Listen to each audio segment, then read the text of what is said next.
anymore. It got to a point where I said, you know what, hey, what you're doing? I had a bad experience one night. And I will never forget that night. I used to come and spar. Some of my fighters that would come in, there's no sparring for me, I'll spar you. And they would make fun of me and say, hey, you know what, you're old man, you're gonna have a heart attack. And I would teach them a lesson. You know, there was one fighter, there was a professional fighter that I trained a long time ago, and I said, you know what, you better find another career, man. I mean, look, you're 6'3". I mean, and honestly, boxing is not for you. He says, come on. And I told him, dude, I get in the ring, I'll get in the ring with you right now, and I haven't sparred or fought in 8 years. And I think I can beat your ass. And he goes, let's do it. Well, we were supposed to only spar 2 rounds. We went 4, and he never came back. I really beat him up. Wow. You know? And I said, okay. And then kids would come, and some pros, some amateurs, and there's no sparring. I will spar them.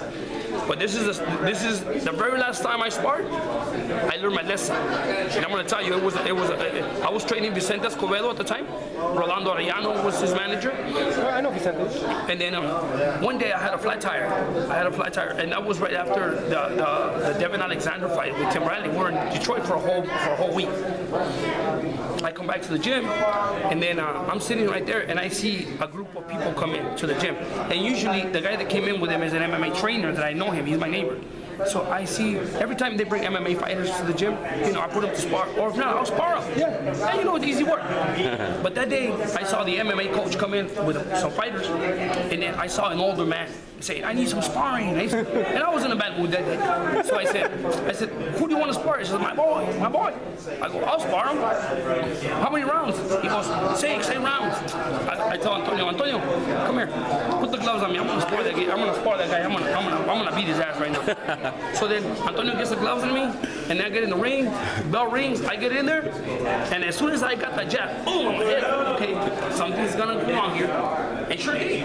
We were sparring, that guy couldn't let me do anything. He was just pounding on me. I mean, I said, okay, I'm gonna try something different. I'll go to the body. We went 2 rounds.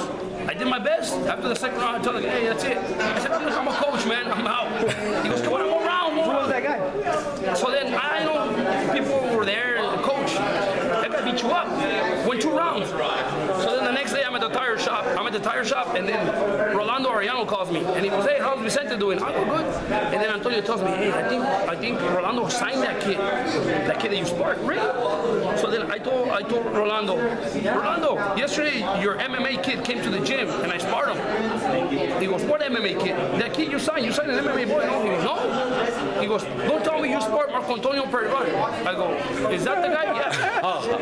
I go, yeah. He goes, what are you doing? That guy's 10-0 with 10 knockouts in Mexico. He's big. I go, well, I did okay for 2 rounds. You did great. You know? So that's my story. And that was the very last time I sparred. I sparred Marco Antonio Periban 2 rounds, and believe me, he made me remember some of my high school years. He's a big dude. When was that, Coach? That was right after the Detroit fight with Tim and Devin. It's been a while.